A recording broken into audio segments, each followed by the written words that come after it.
Сайн байцгаана уу бичлэг үзэж байгаа өглөө өдөр орой мэндийг хүргэе. Алин таны баяр зориулаад ганц бие том нэвтрүүлэг онцгой эргийн эрэл нэртэй 6 дугаарыг гаргасан байна. Хамтдаа ярилцъя. Бичлэг үзэхээс өмнө лайк болон сабаа мартва. Баярлалаа. За ингээд нэвтрүүлэг маань студид эхэлсэн. Ганц бие тамийн оролцогчид маань Netflix цацагтгаас нэг сарын өмнө өөрсдийнх нь оролцсон хэсгийг үзүүлж реакшн бичлэгийг Netflix-ийн хийлгэсэн байгаа. Тэгээ эхлээд Девач яваад Минасоби хоёр нэлээд дотн нэсэн штэ би биэндээ сайн юм шиг харцтай байсан. Тэрийг үзчихсэн чинь гинт сэнгийл заяо. Хисоноо зүгээр өгöd бас айгу хорчонтэй. Минасогийн нэг хэсэг байгаа штэ хамгийн алдартай. Би хин блэ би чайминаас шүү гэд тэр хэсгээ үзээд бүр ичээд энэс хойш 6 сар өнгөрсөн байна. Би сургуулаа төгссөн бас илүү төлөвсөн шүү намайг уучлаарай гэж хэлсэн. Минас сонхоо хоёрын нэг яриад байгаа шүү дээ. Октод намайг ойлгохгүй би бикинигээ зээлсэн гэл нэг октодын ард орж ярьж байгаа яриа хэсэг.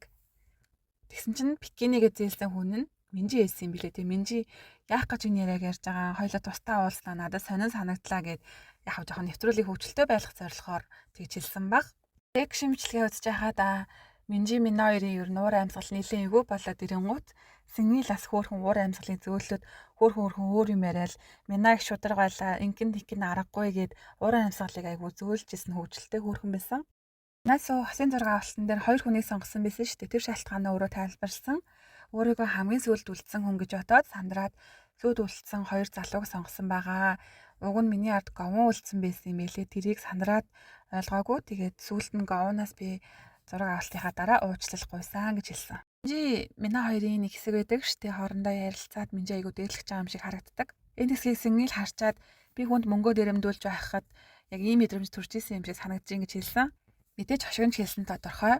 Гэхдээ ямар ч хүнд бол үнэхээр дээрлэх байгаа юм шиг харагдаж байгаа гэдгийг бас загвараа хэлчихэж байгаа юм л да. Тэгээ Минжи уучлал гуйсан би ол хүнийг тэгээ нүүрэн дээр нь бүхнийг хэлий араар нь ярихгүй гэж бодоод хэлсэн маань айгу буруугаар ойлгоцсон байна. Намайг уучлаарай гэсэн бол Мина би ч гэсэн гомдоогүй. Би өөрөө сэтгэл хөдлөл өндөртэй байсан болохоор уйлсан юм шиг байна гэд ойлголцсон гэж хэлж болно. Гэхдээ энэ бичлэгээ үзээд Мина уйлсан болохоор яг тэр үеийн хүнд хэцүү дурсамж нь орж ирсэн баха. Тэгэхээр ер нь октод маань хүнтэй ярилцахдаа тэр хүний оронд өөрийгөө тавьж үзээд араар нь муулах нь буруу. Гэхдээ шууд тулаад ярихдаа ч гэсэн өөрийнхөө үзэл бодлыг тулгахгүй таймнаар ер нь хоорондоо ярилцвал альва асуудал шийдэгдэх юм шүү дээ. Эдгээр 6 орцогчд маань гараа туулсан болов та бүхэн юу гэж бодож байна? За Минжи Сэнгийл хоёрын хувьд гараад огтуулзаагүй юм байна. Сэнгийл таньдаг эгч дүүгийн холбоотой гэж хэлсэн. Харин Минжигийн хувьд наадтай Сэнгийл юусоо холбогдоогүй. Тэгэхээр үнэхээр Сэнгийлд бол Минжи илт сайн байсан нь харагдсан. Тэгээд нэг нь илүү сайн хүчилсэн харилцаа бол цаашдаа ингээд явахгүй нүгээр харагдаж байгаа юм л та.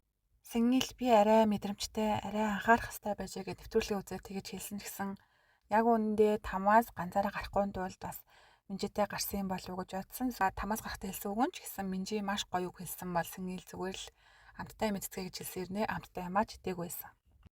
Уг нь Минжи Хянуу хоёр ярилцаад яваачин явсан бол Хянуу тэгэж хүнд донцсон хүн шиг харагдахгүйгээр таймнаар өөрийгөө Минжид илэрхийлээд Минжи болохоор тийм хүчрэхэг ширүүн биш илүү эмгтээлэг байдлаач гаргаад энэ хоёр хоорондоо тохирох байсныг бол үгүйсэхгүй.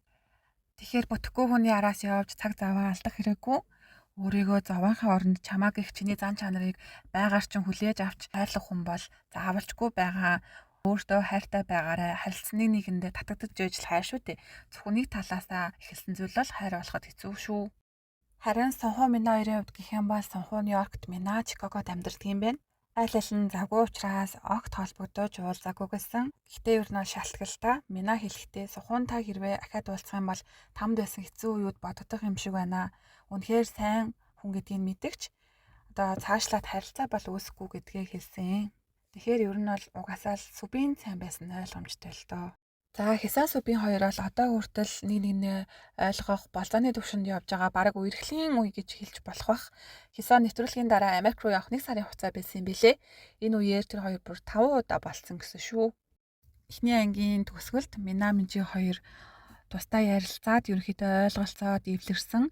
Тэгээ нэвтрүүлэг дуусгаад ер нь бол энэ хоёр угаасаа эвгүй байдалтайгаар өндөрлсөн учраас Мина төрүүлж Минжитэй холбоо барьсан. Уучлалт гуйсан юм билээ. Тэгээ тэрэнд нь Минжи талархсан гэсэн. За ингээд бичлэгээ үзэхээс өмнө та бүхэн үргэлжлүүлээд лайк болон сабаа дараарай. Баярлалаа. За 2 дугаар анги дээр Жуён, Жэжин, Хүнжээ, Хийн ежийн оролцогчид маань хамтдаа нэвтрүүлэгт өөрийнхөө гарсан эсхийг үзсэн байгаа. Шоуны дараа Жуён Жижин хоёр гараад шууд нөгөө заримгаа эдсэн гэсэн өргөжлүүлэн уулзаж байгаа. Жуён Жижиний тоглолтыг очиж үзсэн бол Жижин Жуёныг үзэсгэлэн бас үзсэн гэсэн. Цаашдаа нэг нэгнээ илүү таних мэдэх харилцаан дээр явж байгаа гэж хэлсэн. 3 дугаар анги дээр Говон оролцогч маань Сүми, Хёнмо, Икён араас нь гүйжсэн 3 залуутай хамтдаа нэвтрүүлгээ үзсэн. Говон Сүми хоёрын хооронд ах トゥ угийн харилцаатай болсон.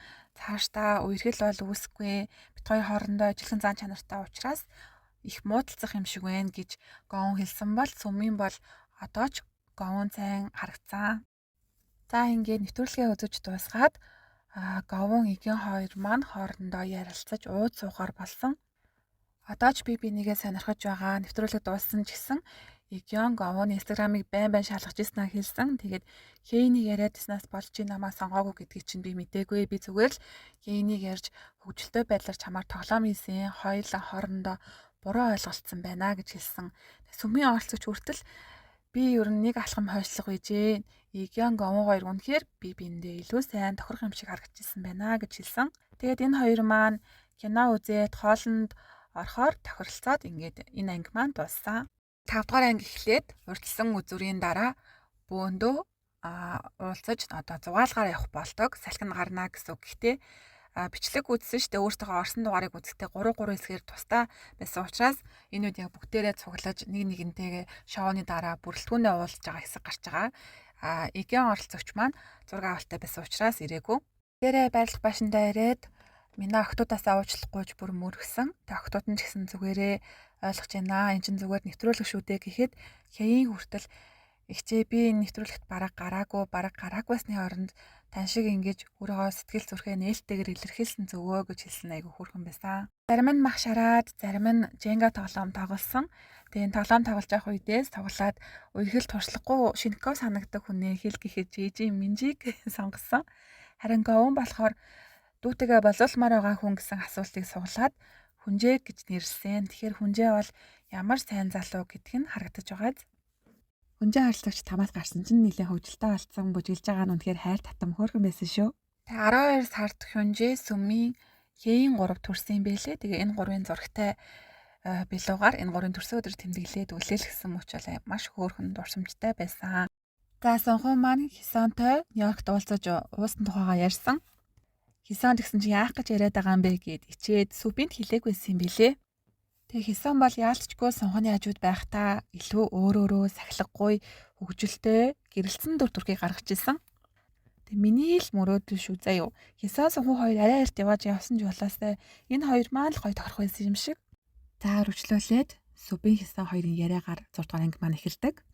Хисон Сүбинээс уучлах гуйдаг. Яагаад вэ гэхээр Сунхунтай Нью-Йорк хотод уулзаж ууснаа Сүбинд хэлээгүйсэн юм билээ. Сүбин зүгээрээ гэж байгаа ч гэсэн тэр хоёрын хоорондоо ярилцах болон уусан тухайн сонсоод нэлээд царай нь хөрлөж харцсан харагцсан. Өргөжлүүлээд Мина нэвтрүүлгээ үзээд өрөөсөө эцсэн гэж хэлсэн.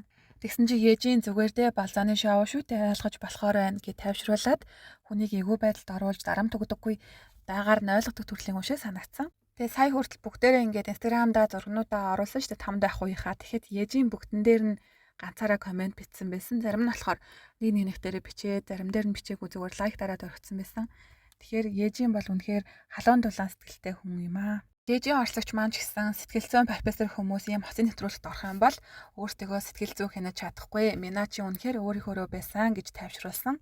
Ингээд харахаар эрэгтэй эмэгтэй оролцогч дундаас Ежийн болон Жежийн хоёр хамгийн төлөвсөн хүмүүс юм шиг санагдсан. За тэгээд хянуу оролцогч маань зайдас шараа тэрэн төлөгдчихсэн байгаа гарснаас бусдаар нэг их юм гарсангүй. Их л даруухан л юм да. Мина Минжи хоёр маань үл ойлголцсон асуудлуудаа хоорондоо ярилцаад тайвшраад тэврэлцэн энэ мөч үнэхээр гоёлаа. Валентины спешиал дугаарын хамгийн онцгой асуул яалтчгүй Сүбин Хисон хоёр байлаа. Би бинээсээ харцаа салгахгүй Хисоныг Сүбин халамжлаад Хисон эрхлээд үнэхээр үзэсгэлэнтэй харагдаж байсан шүү. За ингээд албан ёсоор хосолсон оролцогчид маань Сүбин Хисон, Жежин Жуён байлаа. Валентины баяр зориулсан 6 ангийн нэвтрүүлэг маань өвгээр өндөрлөж байна. Лайк болон сабаа дараарай. Удахгүй гой кинонууд оруулсан шүү. Баярлалаа. Баяртай.